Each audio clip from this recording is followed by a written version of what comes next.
एक बड़ा तोता गांव में घुस आता है। तभी एक बहादुर बॉडी बिल्डर उसे रस्सी से पकड़ लेता है। फिर वह तोते के ऊपर बैठकर गांव में घूमने लगता है।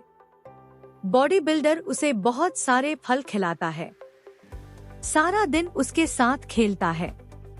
तोता बॉडी बिल्डर को अपनी पीठ पर बैठाकर खेत ले जाता है।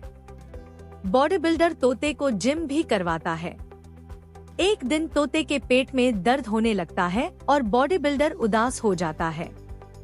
तभी तोता एक बड़ा सोने का अंडा देता है। अब तोता रोने लगता है क्योंकि किसी ने लाइक और सब्सक्राइब नहीं किया।